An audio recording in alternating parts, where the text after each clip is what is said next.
from the previous batches. Budweiser it has a very large yeast library. And they actively go out and acquire other companies' yeasts, which is a trade. It's kind of a trade asset. And so there's a guy who lives in England that works for Budweiser. They use open top fermenters there. So what happens is he's wearing a tie, and he goes over to take a good smell of the yeast in the fermenter, and he leans over, way over, and his tie will dip in the yeast. And he's already sterilized his tie beforehand. So after his little tour is done, he'll take it and he'll get the yeast off that, and that's what they'll use for their yeast library. And that's enough to culture it. And that is a big trade secret, And because that's very a lot of what makes a beer taste a certain way, or taste good versus bad, is the yeast. It's more good versus bad than what make it taste a certain way. Well, Bad yeast, you know. if you drink a lot, I used to work for a brewery which did open top fermenting, which all the yeasts for all the beers it's the same yeast, and it's all done in a sealed room. And this is kind of going to gross some people out, but the people that work in that room, the way their body chemicals affect the yeast affects the way the beers taste. So there's no stinky people allowed in the room, or that work in there on a regular basis and stuff like that. It's really weird, but it does totally, like, across the line you can hit these same flavor notes. That's why I like certain beers, like a lot of there's a thing called contract brewing, where one brewery will hire another brewery to make their beer. They really are very sensitive about getting their yeast mixed.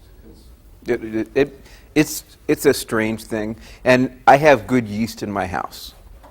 Just 4 years of brewing, I haven't had a contaminated yeast batch yet, and then I have because I have the good yeast spread around enough, I actually would have difficulty getting contamination, and even though I have toddlers that help me brew beer sometimes, I haven't had contamination problems. Meaning cleanliness is not the top of my list, because I have good yeast, and I don't need to worry about it as much. I've done some open top fermenting of fruited meads, because usually you do open top fermenting with wines and meads because of the fruit in them. You do the fruit and filter it off. That's more complicated and much, much more problematic. Open top is scary. But it's very, a lot of English beers open top, it's pretty cool. I mean, that's where it's just scary. That's the camp I come from, yeah. But it's very common in Vermont. Mm-hmm. And it's really good. I mean, it's good or it's bad. Yeah. What we did was we also did, the way that, isn't this usually, this is a sealed vessel style fermentation, which you use like an airlock.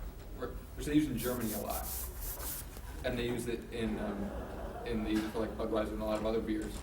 And we started doing that for one of our beers, but there was a big worry that it would destroy the company because it would destroy our yeast. We'd have a contamination issue, and it would just destroy the open top facility.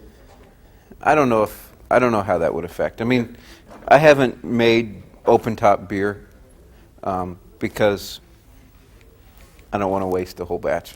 I mean, contamination is a pretty big issue, and you need a place where you can keep the room reasonably clean. Right now, this sits in the corner of my basement. My basement leaks sometimes, and I got little kids and laundry done down there, blowing dust all around, and it's not a good place to do that kind of thing. But there are good places, if you can have a closet where you can seal up the doors to make sure the door is sealed, you can do that, and it would turn out fine. And it would probably turn out better than something like this, because yeast there's lots and lots of little things with homebrewing that make it taste better. It is really easy to make a batch that tastes fine. It tastes better than Budweiser. It tastes better than you could buy commercial beer for with the money you spent. It's hard to make it taste incredible. I've tried lots and lots of different additives, using Irish moss, using water hardeners, using different water. And in the end, it's very difficult to tell the beer apart. And the best batches I ever made, I don't have any idea why they were better than the other batches using exactly the same recipe. It gets into two things. One is a lot of logging. That's the thing that we do a lot of. I mean, there was so much log data collected, it wasn't even funny. And you need to, because there's lots of different variables. And I don't. I don't log very well at all because the beer I make tastes good enough, and I'm okay with that. And the other thing is that we had like blind tasting groups and stuff. Mm-hmm. And that's a big thing, is learning how to taste beers. And That's a really fun learning experience. you also have to have carryover from previous batches, which I don't always do. Sometimes it all gets drunk before the next one of that kind is ready. And that kind of takes any more questions about those steps? Because the next thing is what you want to do with your beer after it's ready to be put in something to drink in. There's a lot of different choices I've been through. I mean, right now I'm using a soda keg system, which is the easiest but most expensive and least portable. I have a lot of crap here related to that.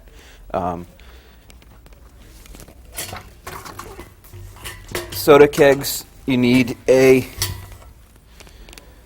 5-pound CO2 or bigger. So this is carbon dioxide that's fed through a regulator, which also costs money, through tubing, and then into your beer, and then you can feed off of it with a relatively inexpensive tap. These are available on eBay for reasonably cheap. I think 2 for like $25, including shipping. So reasonably cheap because they're essentially surplus property. You do need to watch out because there are 2 different styles.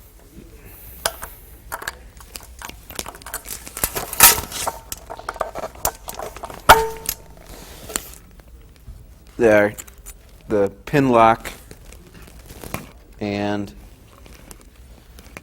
the ball lock. So when you're buying them, make sure you get the right kind. This is because these used to hold soda syrup, so Coke, Pepsi. So you couldn't share the empties, which they reuse between the 2 different companies. They have 2 different systems for attaching them. I don't really know which one is better. These were available cheaper on eBay when Colonel Panic was buying them. The only difference in that is Coke doesn't want Pepsi using their kegs and vice versa, so Yeah. they make a different connection. Yeah, you know how the world is. You can replace the heads, though, right? Like these can be replaced? On the keg right there. You can just unscrew them and put the other ones on if you get the wrong one. Yeah, but then you got to get the fittings and you got to make sure you don't leave a pressure leak because it is a little tricky. These, when I'm carbonating it, I put up to 20 pounds of pressure in there, and that's kind of a lot of pressure for these kind of containers, especially since they were like, $12.50 used, including shipping. And so, I've had leak issues in terms of, pressurized and slow beer all over my basement floor because I didn't pay attention and it just bubbled out bubbled out here because it was under pressure until it wasn't under pressure anymore, and then all the beer was on the floor, which sucked. These are a fun solution if you're going to have a relatively permanent setup at home and you don't want to deal with bottling. The downside to this is it is very difficult for me to give my beer away. It is very difficult for me to bring a 6-pack to a picnic or whatever. I get a truckload of beer or no beer. Relatively easy to fill, relatively easy to clean. You got to make sure you clean them with the iodine cleaner stuff that they sell for cleaning these. The regular beer cleaning stuff, which is some kind of scary disinfectant stuff, you will make these leak. Trust me. It does something to the rubber in them and they just leak instantaneously or near instantaneously. But you need iodine-based keg cleaning stuff, and that disinfects the kegs.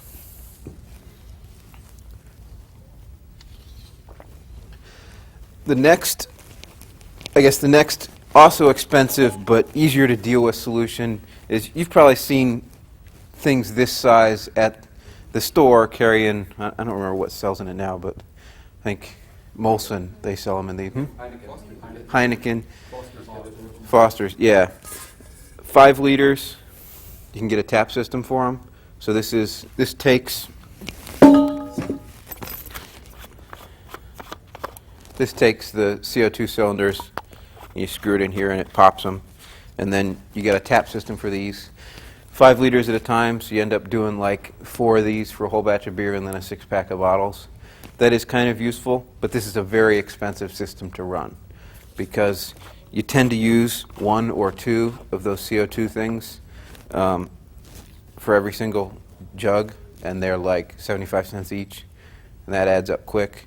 And then the jugs are like $8, or you can drink a thing of Heineken and reuse it.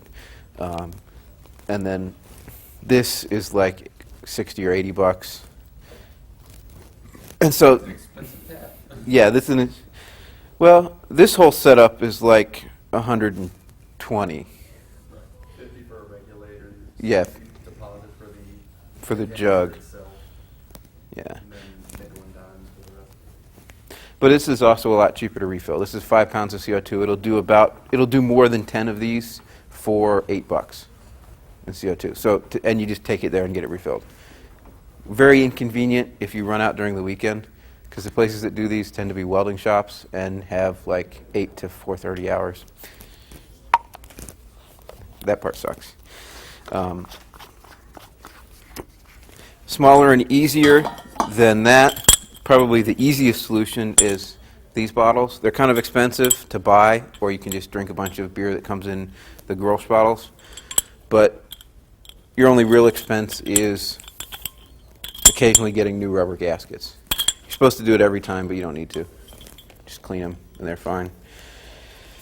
They make these in all kinds of sizes, and they're pretty nice because you can reseal it.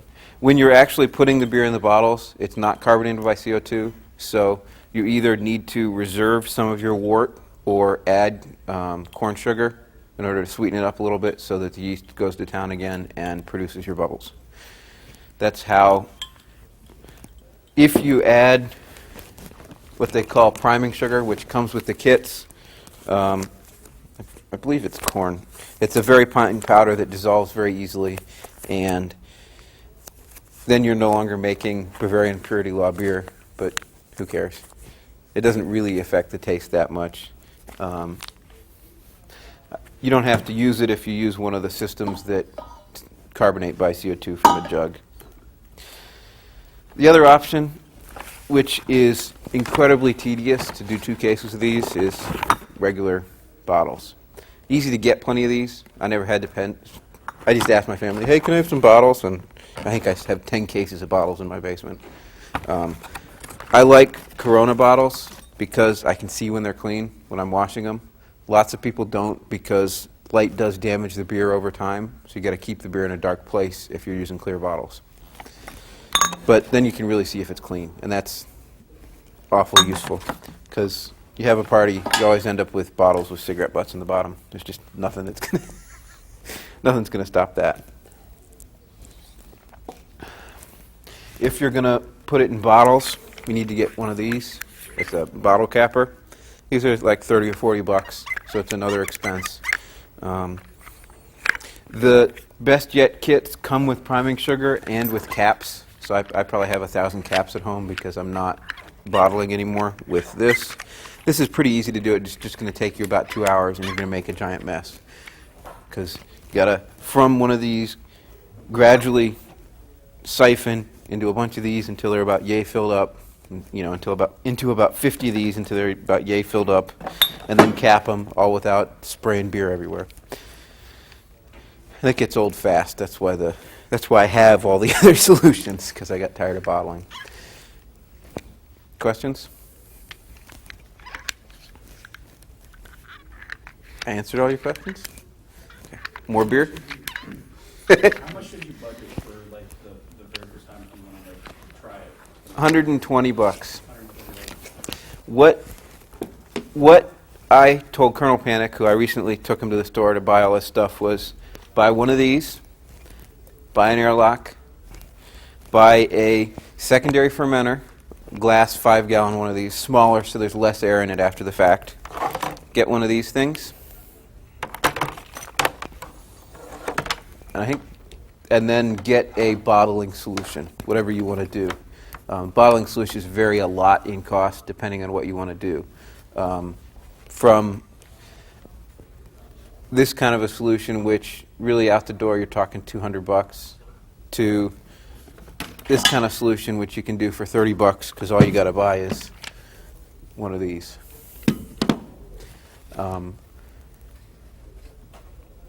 Yeah, that's, and then you need